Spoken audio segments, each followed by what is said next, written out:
सुनिएगा लीजिए। यह कुदरत अनमोल रे, न विशिष्ट में तू भूल रे, अब जो मिली है फिर न मिलेगी, कभी नहीं कभी नहीं कभी नहीं रे। यह कुदरत अनमोल रे, न विशिष्ट में तू भूल रे। तेज बोलो बोलो सब लोग, ठीक है।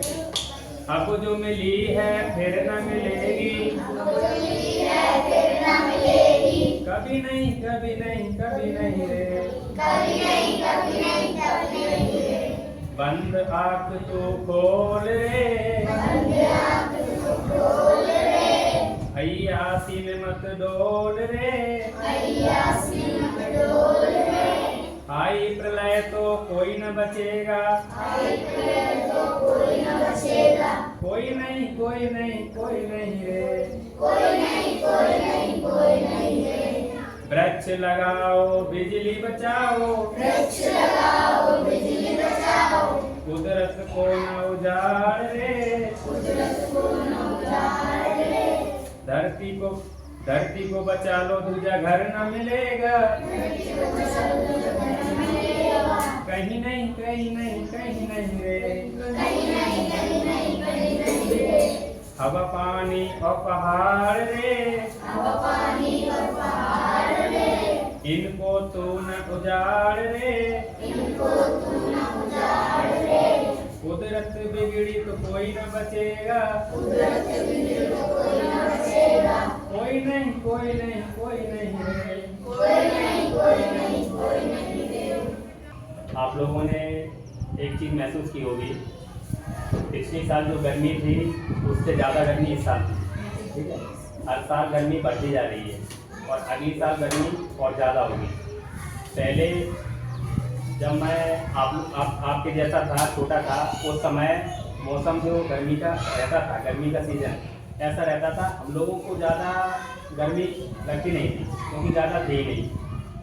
घरों में कूलर पंखे ये भी गांव में ज़्यादातर नहीं भी होते थे, जो हाथ का पंखा था उसी से अपना चलता रहता था काम, ठीक। तो ये कुछ 15-20 सालों में गर्मी इतनी ज़्यादा बढ़ती जा रही है कि अब कंडीशन ये है, स्थिति ये है कि बहुत सारे लोग गर्मी के सीजन में मारे जा रहे हैं। समाचार पत्रों में आपने देखा होगा, इस स्टेट में इतने लोग मर गए, उस स्टेट में इतने लोग। IPCC की रिपोर्ट मानवता के लिए खतरे की घंटी, जलवायु परिवर्तन से निपटने के लिए धीमी गति से किए जा रहे कार्यों पर संयुक्त राष्ट्र संघ के पूर्व अध्यक्ष नाखुश। धरती से खत्म हो सकते हैं इंसान, दुनिया भर में बढ़ती गर्मी बनेगी एक बीमारी की वजह, वैज्ञानिक ने बताया खतरा। शांत शांत बेटा, जब सर लोग पढ़ाते हैं, मैडम पढ़ाती हैं, तब एकदम साइलेंट आ जाता है। और जो कुछ आप लोग जानते हैं ये क्या है, पृथ्वी, ठीक है। पृथ्वी पर जितने नक्शा हैं, जितने देश हैं, उनको मिलाकर वर्ल्ड बोलते हैं, संसार बोलते हैं, ठीक है। संसार केवल ये नक्शों को बोलते हैं, ठीक है। ये जो है मेरे हाथ में एक ग्लोब है, हमारी धरती ऐसी गोल है, एकदम बिल्कुल गोल नहीं है, थोड़ी सी जैसे कोई गोला बना के दोनों हाथों के बीच में लेके थोड़ा सा दबा दिया जाए तो उस प्रकार से हमारी धरती है, ठीक है, एकदम गोल नहीं। तो धरती पर मौसम होते हैं, ऋतुएं आती हैं और साल बनते हैं, ठीक है। तो ये कैसे बनते हैं पहले हम थोड़ा इसको समझेंगे। जैसे ये सूरज है अपना, ठीक है, धरती सूरज के चारों ओर, धरती एक ग्रह है। धरती जैसे और भी ग्रह हैं वो भी धरती के बाजू में या फिर बड़ी कक्षाओं में चक्कर लगाते रहते हैं, ठीक है। पहले सूरज के 9 ग्रह पढ़ाए जाते थे पाठ्यक्रम में, लेकिन किसी कारण से एक ग्रह को सिलेबस से हटा दिया गया, पाठ्यक्रम से हटा दिया गया। उसका कोई वैज्ञानिक कारण है, वहाँ तक हम लोग नहीं जाएंगे, ठीक है। तो जैसे धरती सूरज के चारों ओर घूमती है, तो सूरज के चारों ओर घूमते समय धरती अपने अक्ष पर भी ऐसे घूमती जाती है, ठीक है। यह सूरज के चारों ओर ये घूम रही है ऐसे, और घूमते घूमते अपने अक्ष के चारों ओर भी घूमती रहती है। तो धरती जब अपने अक्ष पे घूमते घूमते एक चक्कर पूरा लगा लेती है तो 24 घंटा हो जाता है। इतना हम लोगों ने समझा कि धरती हमारी कैसी है और ये सूरज का चक्कर लगाती है, मौसम कैसे बनते हैं, सीजन कैसे आते हैं और साल कैसे बनता है। ठीक है, सौरमंडल मिलके बनाते हैं गैलेक्सी। हमारी गैलेक्सी का नाम है आकाशगंगा। ठीक है, आकाशगंगा बहुत बड़ी है। ऐसी बहुत सारी आकाशगंगाएं मिलके संक्षेप में परिचय हुआ कि पृथ्वी क्या है, पृथ्वी कहाँ पर है, ब्रह्मांड में है, सोलर सिस्टम के अंदर है। ठीक है, अब आते हैं मुख्य टॉपिक पर। मुख्य टॉपिक ये है, हर साल पिछले साल की अपेक्षा गर्मी बढ़ रही है, बढ़ती जा रही है। और इस साल समाचार पत्रों के माध्यम से, टेलीविजन के माध्यम से हम लोगों ने जाना कि तापमान 50 डिग्री सेंटीग्रेड, 52 डिग्री सेंटीग्रेड इतना पहुंच गया है। आप लोगों में से कोई बता सकता है कि पानी कितने तापमान पर खौलने लगता है? बताइए। बिल्कुल 100। अब 100 को पृथ्वी का जो भूमध्य रेखा होती है, भूमध्य रेखा पर सूरज की किरणें सीधी पड़ती हैं। तो भूमध्य रेखा के आसपास के जितने देश हैं, हिस्से हैं धरती के, वहाँ पर गर्मी ज़्यादा रहती है। भूमध्य रेखा से उत्तरी ध्रुव की ओर आएंगे तो सर्दी का प्रभाव बढ़ता जाता है, और भूमध्य रेखा से पृथ्वी के दक्षिणी ध्रुव की ओर आएंगे तब भी तापमान गिरता जाता है। इसीलिए पृथ्वी के जो ध्रुव हैं, उत्तरी ध्रुव, दक्षिणी ध्रुव, इस पे बर्फ रहती है हमेशा। और यहाँ पर उत्तरी ध्रुव, दक्षिणी ध्रुव पर सूरज की किरणें सीधी नहीं, एकदम तिरछी आती है। फिर इसका जो आइस का चेम्बर है, बर्फ का चेम्बर, उसमें हम लोग कटोरी में भर के या किसी बर्तन में भर के पानी अगर रख देते हैं तो जम जाता है। ठीक इसी प्रकार पृथ्वी के जो ध्रुव हैं, उत्तरी ध्रुव, दक्षिणी ध्रुव, यहाँ का पानी हमेशा बर्फ के रूप में जमा हुआ रहता है। और जितना भाप बनकर पानी समुद्र से, नदियों से, पेड़ पौधों वाष्पोत्सर्जित होता है, उसका उत्सर्जन होता है, वो वायुमंडल में जाके हवाओं के माध्यम से पूरे धरती के चारों ओर फैल जाता है। तो जो दक्षिणी ध्रुव पर वाष्प पहुंच जाती है, भाप पहुंच जाती है, वो ठंडी होकर फिर बरसने लगती है वहाँ पे। तो वहाँ पर बर्फ की बारिश होती है। तो वो बर्फ की बारिश होते होते वहाँ पे जो बर्फ की चट्टानें हैं, बर्फ के पहाड़ हैं, वो उनका आकार बढ़ता रहता है। उनको बोलते हैं ग्लेशियर्स इंग्लिश में, हिंदी में बोलते हैं हिमनद। और ये बर्फ की चट्टानें बड़ी बड़ी, इतनी बड़ी होती हैं, एक एक देश के क्षेत्रफल के बराबर, और बहुत ऊंची ऊंची। तो आप अंदाजा लगा सकते हैं कि वो बर्फ अगर पिघली तो कितना पानी बनेगा, बहुत सारा, ढेर सारा। अब हम एक एग्जाम्पल लेते हैं, जैसे ये एक छोटा सा तालाब है, देख पा रहे हैं आप लोग, छोटा सा तालाब है। ठीक है, इसमें यहाँ तक पानी भरा हुआ है।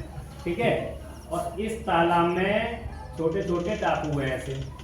ठीक है, और इस टापू पे पेड़ पौधे, गर्मी होती है, गर्मी के संपर्क में आते ही बर्फ पिघलने लगती है, पानी बनने लगता है। तो इधर का तापमान अगर बढ़ेगा ध्रुवों का, तो ये बर्फ मेल्ट होगी, पिघलेगी।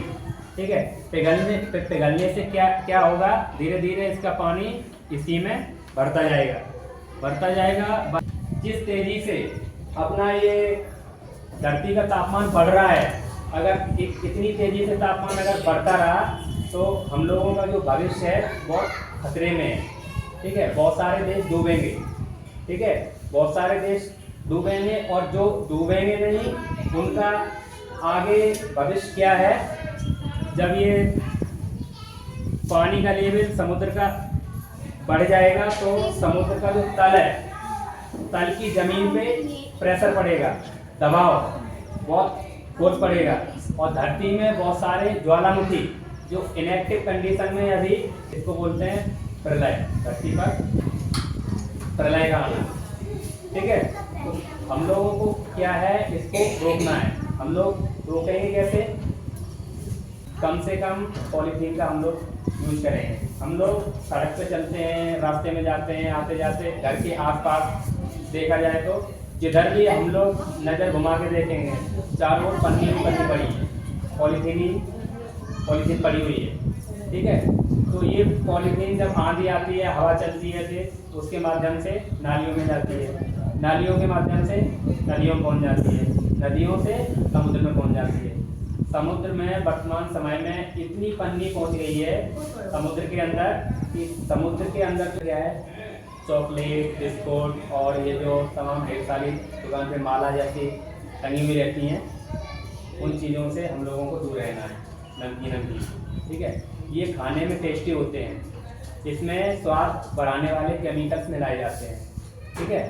आप लोग देखना, उस पर इंग्लिश में लिखा रहता है टेस्ट इन्हांसर और ऑरेंज फ्लेवर। तो उसको खाते हैं तो आपके लिए ये शरीर में जाता है और हमारा पाचन तंत्र खराब होता है और ढेर सारी बीमारियां हम लोगों को लगती हैं। और हम लोग अभी हम लोगों के शरीर का विकास अभी हो रहा है, ठीक है। हमारे मस्तिष्क का विकास हो रहा है, तो ये विकास बाधित होता है, हम लोगों का बौद्धिक विकास रुकता है, ठीक है। हम लोगों को पता नहीं चलता है। नहीं है, पंखा चालू है, पहले बंद करो, उसके बाद में बाहर जाओ। अगर रोशनी पर्याप्त है, खिड़कियाँ खोल लीजिए। अगर पढ़ने में प्रॉब्लम नहीं हो रही है, परेशानी नहीं है, हमको दिख रहा है अच्छे से खिड़की के पास बैठ करके, तो उसमें हम पढ़ेंगे, बल्ब चलाएंगे नहीं, ठीक है। कम से कम बिजली की खपत करेंगे। बिजली कैसे बनती है? रेलगाड़ियाँ कौन कौन देखा है? किसने किसने देखा? लगभग सभी लोगों ने रेलगाड़ियाँ देखी हैं। हम लोग स्टेशन पे जाते हैं तो कुछ मालगाड़ियाँ निकलती हैं कोयला लेकर, ठीक है, कोयला लेकर, उसको बोलते हैं फॉसिल फ्यूल, ठीक है। जो धरती के अंदर दबा हुआ था उसको खोद के निकाला गया है, वो पत्थर वाला कोयला, ठीक है। ये बड़े बड़े प्लांट्स में जाता है जहाँ पर बिजली बनती है, उनको जलाया जाता है, पानी खौलाया जाता है, भाप बनती है, टरबाइन चलते हैं, उसके बाद में बिजली पैदा होती है।